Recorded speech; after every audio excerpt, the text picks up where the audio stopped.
السلام عليكم ورحمة الله وبركاته. إن الحمد لله الأكرم الذي خلق الإنسان وكرمه وعلمه من البيان ما لم يعلم،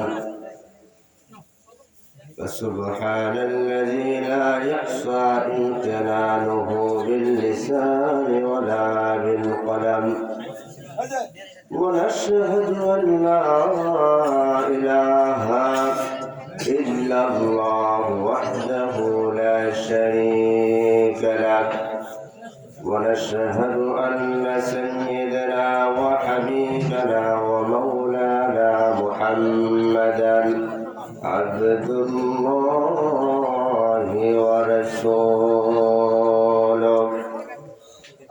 الذي أرسله بالحق بشيرا ونذيرا وداعيا إلى الله بإذنه وسراجا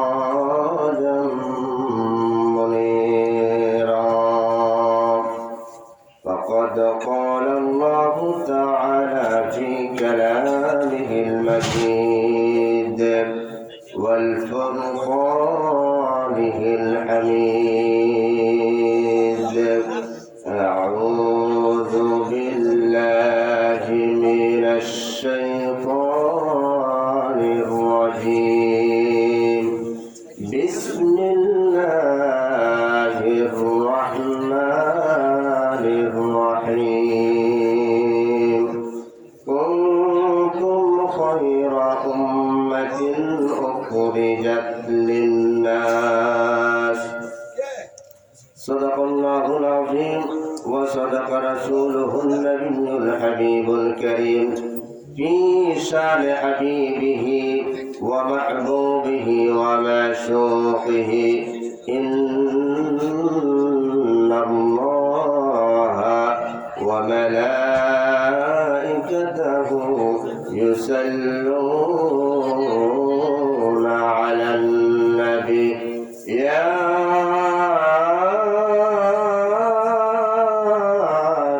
أيها الذين آمنوا صلوا عليه وسلموا تسليما.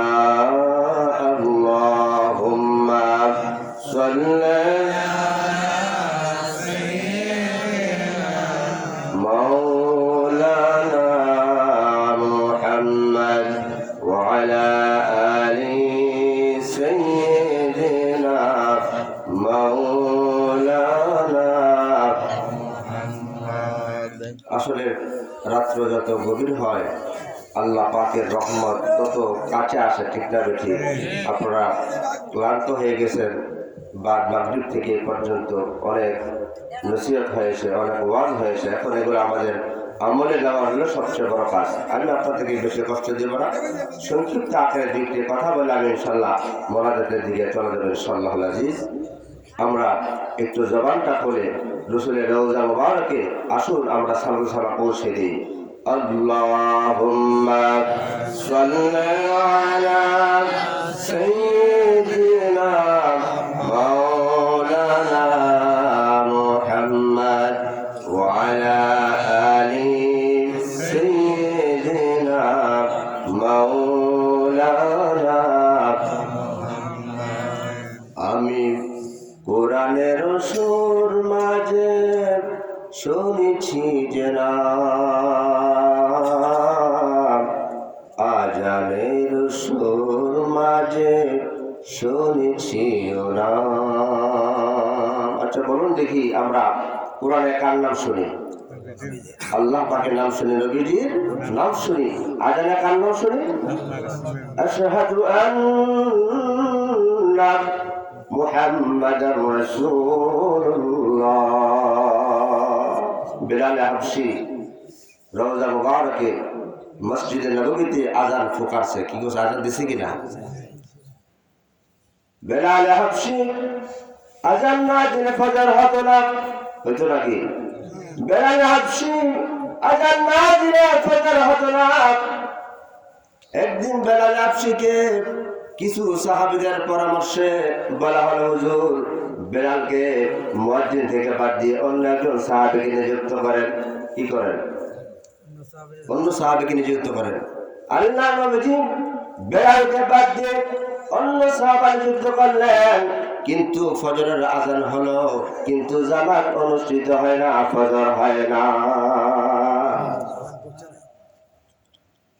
আমি কোরআনের সুর মাঝে শুনেছি যে নাম, আজানের সুর মাঝে শুনেছি ও নাম।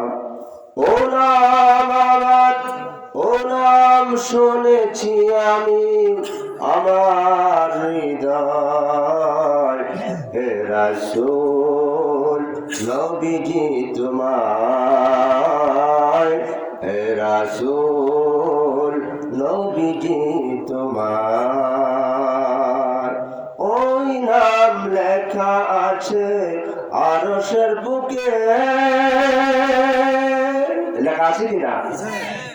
আরশের আল্লাহ, আল্লাহ নবীর নাম লেখা আছে। যে নবীর নাম দেখে হযরত আদম সফিউল্লাহ 350 বছর কেটে আল্লাহ রাসূলের নাম মুবারক নিয়ে উসিলা দিয়ে আল্লাহ তাআলা ওই আদমের সেই ভুল থেকে আমার আল্লাহ নবীর উসিলায় ক্ষমা পেয়ে যায়। কার নাম উসিলা? ওই নাম লেখা আছে আরশের বুকে। সালাম আলাম কুল জানাই সালাম, তামাম আলাম কুল জানাই সালাম। সালাম জানাই নবীকে। তামাম আলাম কুল, কুল কায়নাতের সৃষ্টি আপনার নবী আমার নবী মুহাম্মদুর রাসূলুল্লাহ সাল্লাল্লাহু আলাইহি সাল্লামকে সালাতু সালাম পাঠায় কি পাঠায় না? এই জন্য আসুন আল্লাহ নবীকে একটু মহব্বতে সালাম দেই। আল্লাহুম্মা সাল্লি সাইয়্যিদিনা মাওলানা মুহাম্মদ ওয়া আলা আলি সাইয়্যিদিনা মাওলানা। আপনার আমার দুরূদ নবীজি শুনতে পায় কি পায় না? পায় কি পায় না? বলতেছিলাম যে বেলাল হাবশী কেমন ছিলেন? খুব কারণ ছিলেন, কুৎসিত ছিলেন, কিন্তু রসুলের মহব্বত, রসুলের প্রেম এতটাই ছিল যে আল্লাহ রসুলের সেই সাহাবী বেলাল হাবশী আযান না দিলে ফজর হতো না।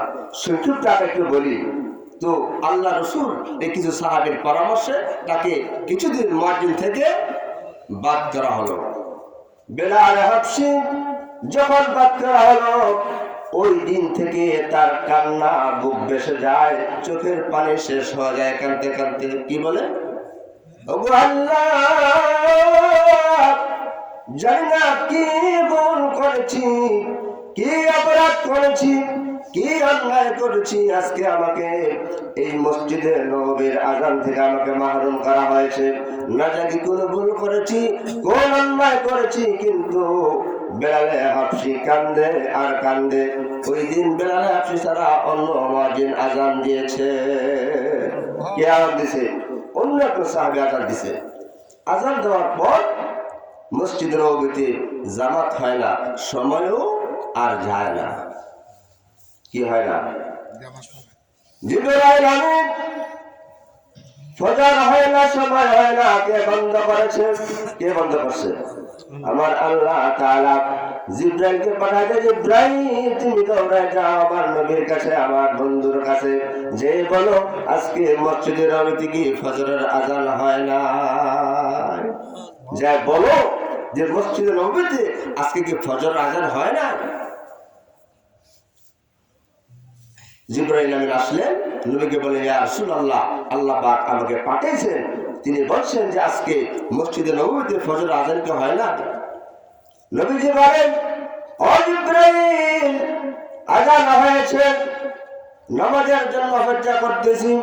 জিবরাইল বলে, ইয়া রাসূলুল্লাহ, ইয়া হাবিবাল্লাহ, না না না, আজকে আযান হয় নাই। আজকের আযান আমাদের ফেরেশতা পর্যন্ত আল্লাহ পাকের আরশ ও মহল্লা পর্যন্ত আজান পৌঁছে না।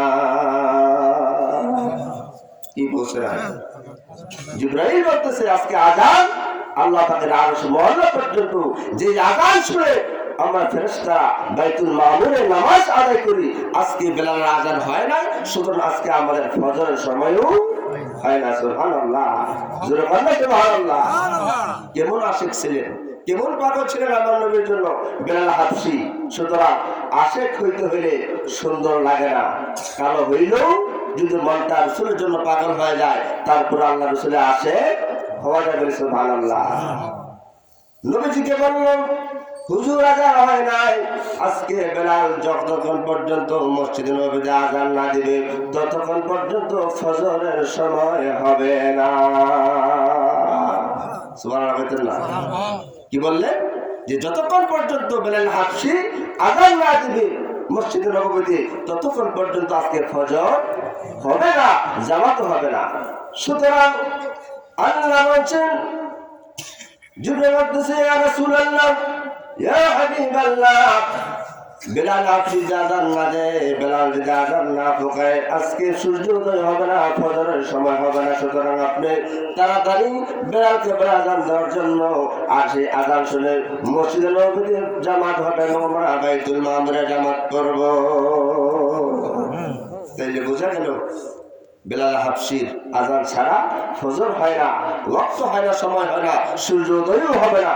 বোঝা গেল আল্লাহ তাআলা একজন কালো সাহাবী, নিগ্রো সাহাবী, আফ্রিকার মানুষ, অত্যন্ত কালো করছে, কিন্তু তার প্রেম, তার ভালোবাসা। তিনি বলছেন, আমি যখন আমার উমাইয়ার আমলে যখন ছিলাম, আমাকে যত কষ্ট দিয়েছে, আমি যখন রাসূলের দরবারে পৌঁছলাম, আমার সমস্ত কষ্ট, আমার সমস্ত যাতনা সব দূরীভূত হয়ে গেল। যখন আমি রাসূলের মোবারক চেহারা দেখলাম, আমার সমস্ত কষ্ট আমি দূর করে দিলাম। সুবহানাল্লাহ। তাইলে তার কষ্ট, তার দুঃখ বেদনা রাসূলকে দেখে শেষ হয়ে গেল। আর সেই বেলালের আজান না হওয়া পর্যন্ত সূর্যোদয় হবে না, ফজরের ওয়াক্ত হবে। তার মর্যাদা কম না বেশি? কম না বেশি? সুতরাং আমরা নবীর এমন উম্মত হয়েছি যে উম্মতের দাম কম না বেশি? আমি এই কথা বলি শেষ করবো, আমরা মানাজিতে যাব। আপনারা অনেক ওয়াজ শুনেছেন, আমাদের আমলের দরকার।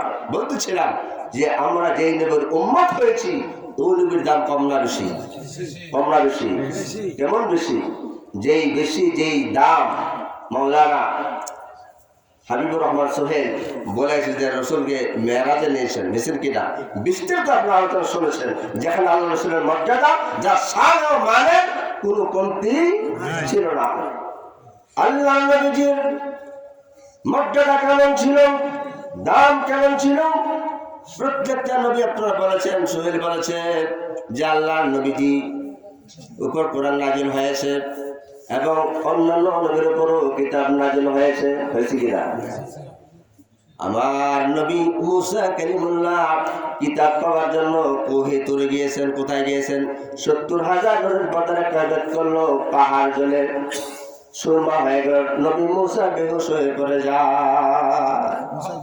মুসা জ্বলে না। তাইলে বিভিন্ন নবীরা কিতাব পাওয়ার জন্য জঙ্গলে গেছে, পাহাড়ে গেছে, বিভিন্ন জায়গায় গেছে, কিন্তু আপনার নবী, আমার নবী, আপনার নামদার বাজেদার মদিনা মুহাম্মাদুর রাসূলুল্লাহ সাল্লাল্লাহু আলাইহি সাল্লাম, ওই নবীকে কোরআন নাযিল করার জন্য জিবরাইল আমিনকে আমার আল্লাহ তাআলা নবীর দরবারে পাঠিয়ে দিয়েছেন। চিৎকার দিয়ে বলেন সুবহানাল্লাহ। আমার নবী যেখানে কোরআন শেখালেন, আমার নবী যেখানে জিবরাইল শেখালেন, ঠিক কিনা বলেন? আমার নবী কোরআনের জন্য দৌড়ায় না, বরং আমার নবীর কাছে কোরআন দৌড়ায় আসছে। চিৎকার দিয়ে বলেন সুবহানাল্লাহ। নবীর দাম কম না বেশি? এই দাম কে দিল, কে বাড়াইলো? আপনি, আমি, কোন সরকার, কোন প্রেসিডেন্ট, কোন মন্ত্রী, মিনিস্টার কেউ জানে, বরং আমার আল্লাহ তাআলা। ওয়া রাফা'না লাকা যিকরা। আল্লাহ বলেন, আমি আমার নবীর শান মর্যাদা উঁচু করেছি, বুলন্দ করেছি। ইন্নাকা লা'আলা খুলুকিন আযীম। আমি আমার মহান নবীকে সচ্চরিত্র, মহান চরিত্র অধিকারী করেছি। সুবহানাল্লাহ।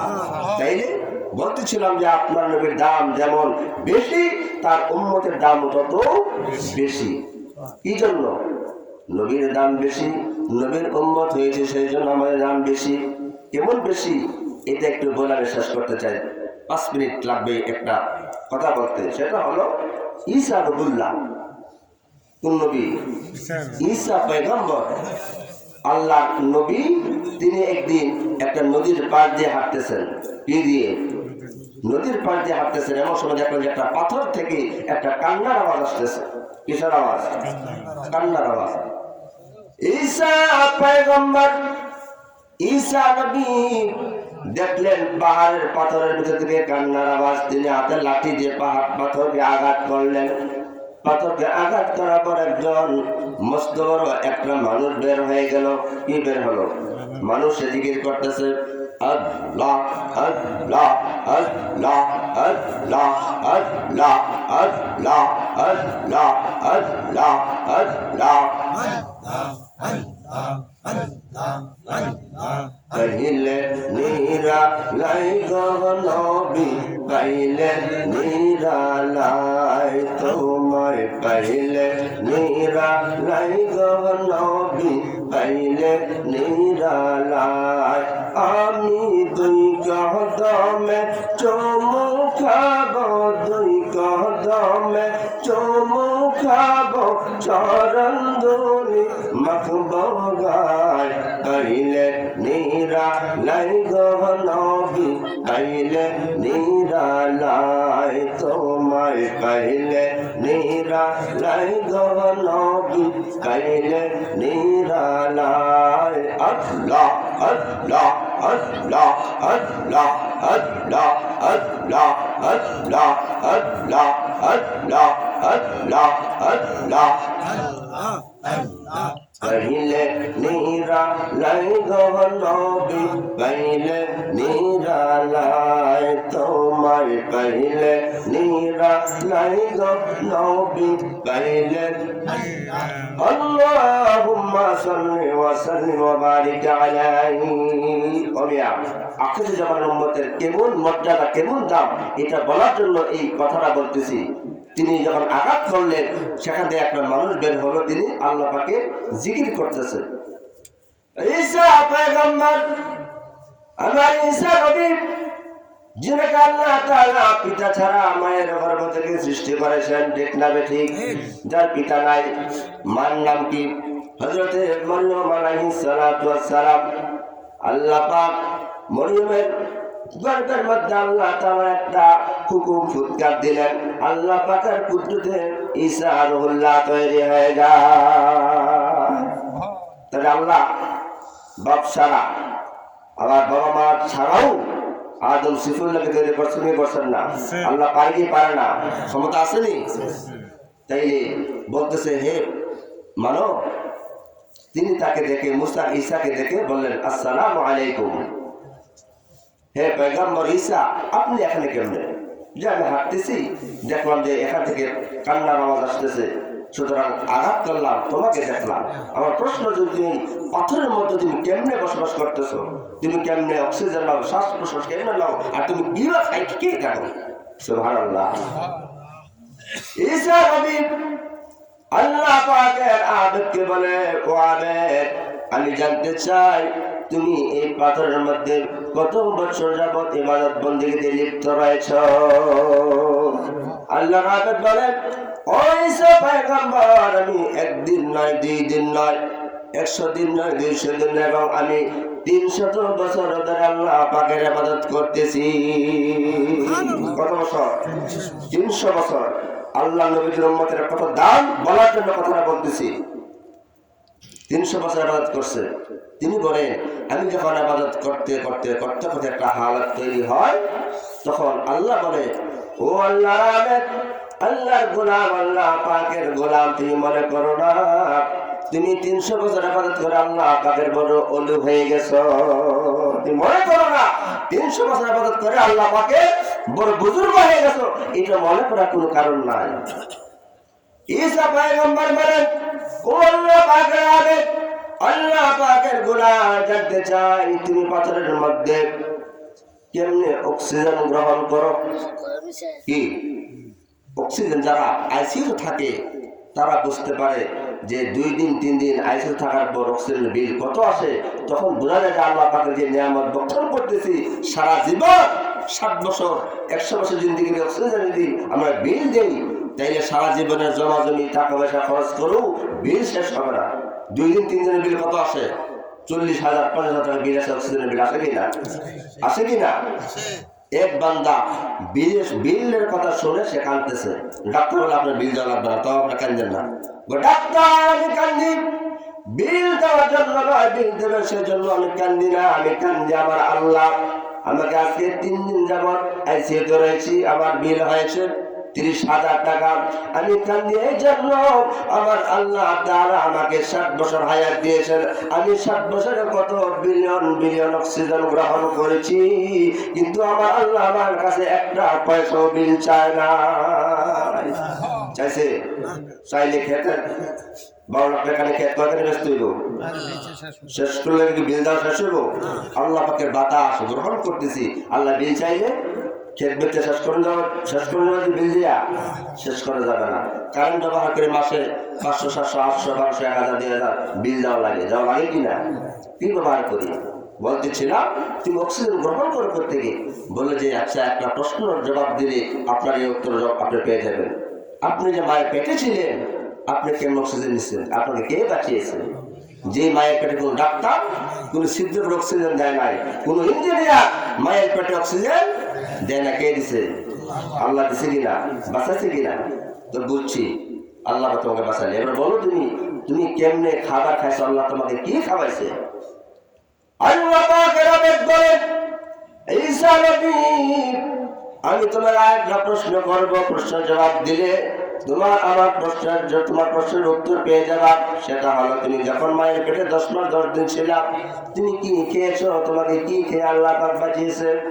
ঈসা বলেন, আল্লাহ পাক মায়ের নাভির সঙ্গে বাচ্চার নাভির সঙ্গে একটা সংযোগ করে দিয়েছে, মায়ের হায়াত বন্ধ করে ওই রক্ত যখন বের না হয় সেটা থেকে আবার আল্লাহ তাআলা খাবার তৈরি করে বাচ্চার নাভির মধ্যে খাবার পৌঁছে দিয়েছেন। বলি সুবহানাল্লাহ। আর জোরে বলুন সুবহানাল্লাহ। খাবার পৌঁছেছেনি? কোন ডাক্তার দিছে? ইঞ্জিনিয়ার? কোন বাদশা? কোন প্রেসিডেন্ট দিতে পারবে? সম্ভব? কিন্তু কে দিচ্ছেন? তিনি বুঝতে পারেন, বলছি যে তোমার খাবার অক্সিজেন আল্লাহ পাক ব্যবস্থা করেছে।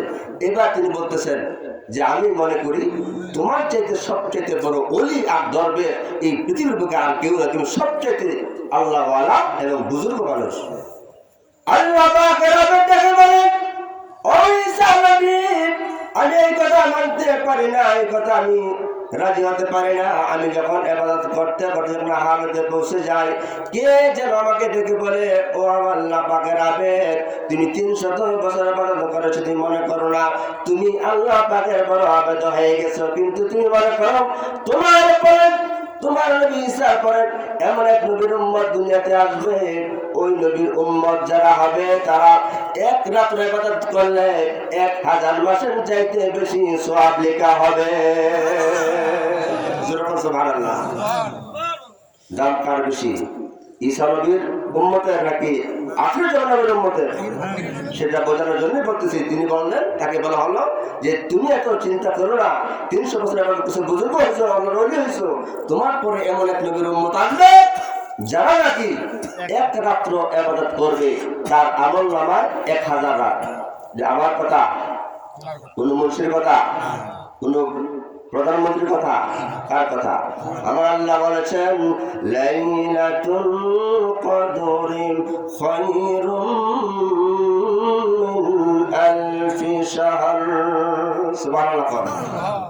লাইলাতুল কদর, লাইলাতুল কদর, লাইলাতুল কদর রাত খায়রুন উত্তম, মিন আলফে, আলফ মানে হাজার, শাহর মানে মাস, তাহলে 1000 মাস কোন বান্দা যদি ওই রাতে ইবাদত করে তার আমল নামায় 1000 মাসের ইবাদত চাইতে বেশি হয়ে যাবে। সুবহানাল্লাহ। সেই জন্য ঈসা পয়গম্বর আল্লাহ পাকের কাছে একটা আবেদন করছে। জানেন কি আবেদন করছে?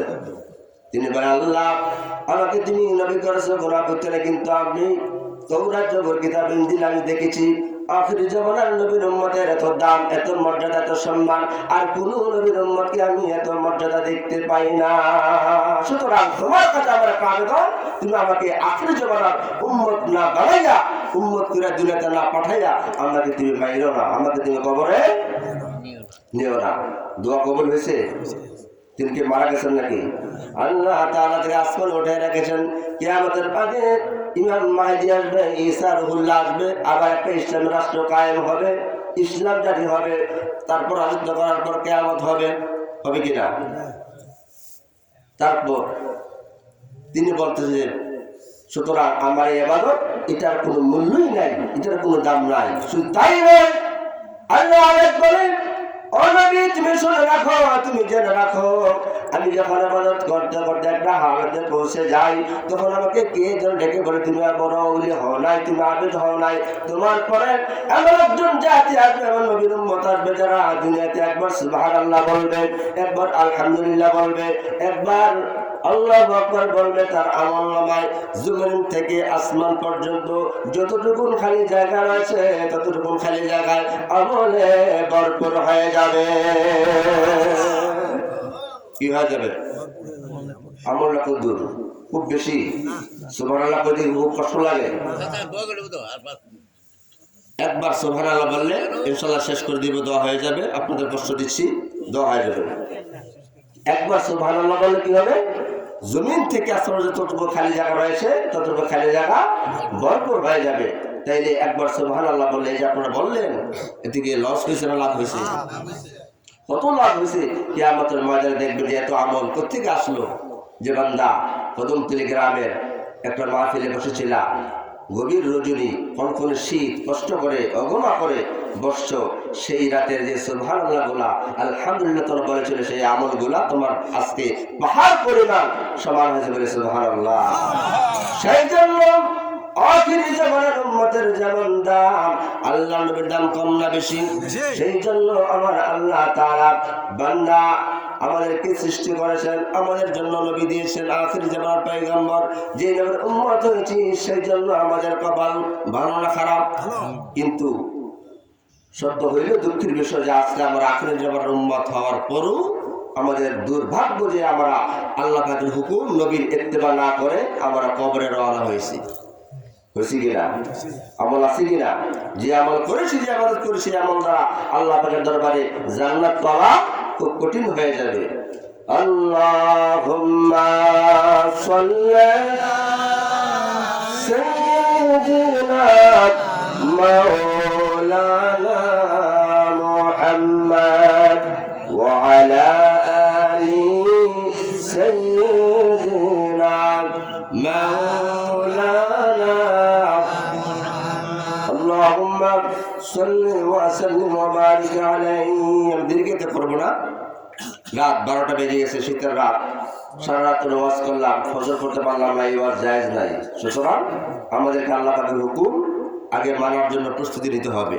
সেই জন্য ওয়াজ যা শুনেছি অনেক হয়েছে, এখন প্রয়োজন হলো আমাদের আমলে পরিণত করা, আমল করে আমলের জিন্দেগি সুন্দর করা, এটি এখন আমাদের কাজ। আসুন আমরা একটু আল্লাহ পাকে একটু জিকির করব, তারপর আমরা ইনশাআল্লাহ জান্নাত করব। লা ইলাহা ইল্লাল্লাহ, লা ইলাহা ইল্লাল্লাহ, লা ইলাহা ইল্লাল্লাহ, একটু পানি ইল্লাল্লাহ, লা ইলাহা ইল্লাল্লাহ, লা ইলাহা ইল্লাল্লাহ। ও বহু দূরে মদিনা, আমরা কেমনে যাব জানি না, বহু দূরে মদিনা, আমরা কেমনে যাব জানি না। আরে দয়াল আল্লাহ দয়া কর, দয়াল আল্লাহ দয়া কর, নসিব কর মদিনা। লা ইলাহা ইল্লাল্লাহ, ও লা ইলাহা ইল্লাল্লাহ, ও লা ইলাহা ইল্লাল্লাহ, লা ইলাহা ইল্লাল্লাহ, লা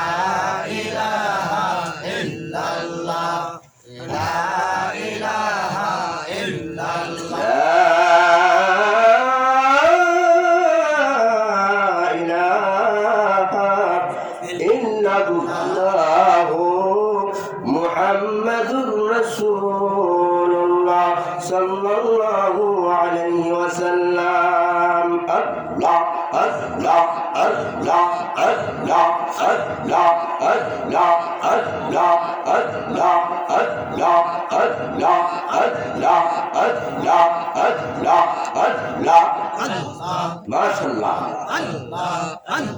গভীর রাত আল্লাহকে রাখেন। আল্লাহু আল্লাহু রহমান আল্লাহু আল্লাহু রহমান আল্লাহর নামটি জপনা আল্লাহর নামটি না জপিলে আল্লাহর নামটি না জপিলে দিলের মানা যাবে না। আল্লাহু আল্লাহু রহমান আল্লাহর নামটি জপনা আল্লাহ আল্লাহ আল্লাহ আল্লাহ আল্লাহ আল্লাহ আল্লাহ আল্লাহ আল্লাহ আল্লাহ আল্লাহ আল্লাহ আল্লাহ আল্লাহর নামটি না জপিলে আল্লাহর নামটি না জপিলে দিলের মায়না যাবে না। আল্লাহু আল্লাহু রহমান আল্লাহর নামটি জপনা আল্লাহ আল্লাহ আল্লাহ আল্লাহ আল্লাহ আল্লাহ اللهم صل وسلم وبارك على سيدنا محمد وبارك وسلم الحمد لله। আসলে আমি আপনাদের আপনজন, আপনারা আমাদের আপনজন। আসলে আমাদের এই গ্রাম থেকে অনেক মুরব্বীরা আজকে অন্ধকার কবরে চলে গেছে। এমনকি এখানে যারা অবস্থিত রয়েছি এই গ্রামবাসী ছাড়াও প্রত্যেকের মুর্দিগান অন্ধকার কবরে আছে না নাই? আছে না নাই? প্রত্যেকের মুর্দিগান অন্ধকার কবরে আছে। বিশেষ করে এই গ্রাম থেকে আসলে আমরা মুরব্বী শূন্য হয়ে গেছি। কিছুদিন আগে জনাব কুদ্দুস কাকা চলে গেলেন, আব্দুল সিদ্দিক কাকা চলে গেলেন, গতকালকে আমার এক জিটি চলে গেলেন। এমনিভাবে আমাদের গ্রাম থেকে আরো অনেক মানুষ আস্তে আস্তে চলে যাচ্ছে, আমরা মুরব্বী শূন্য হয়ে যাচ্ছি। এমনিভাবে আমাদের প্রত্যেককেই একদিন কবরে রওনা যেতে হবে। কোন সন্দেহ আছে নাকি? কুই আগে রওনা হয়, কুই পিছে রওনা। এই গ্রামে কত মানুষ, কত মুরব্বীরা ছিল যারা আমাদেরকে বলতো, বাবা তোমরা দোয়া করবা, তোমরা জানাজা করবা, এই কথা প্রায় বলতো। তার মতো দোয়া করো, তোমরা মরে গেলে কে দোয়া করো, তোমরা তো দোয়া করবা। সুতরাং তাদের জন্য আমরা দোয়া করব। এই গ্রামবাসী আজকের এই মাহফিল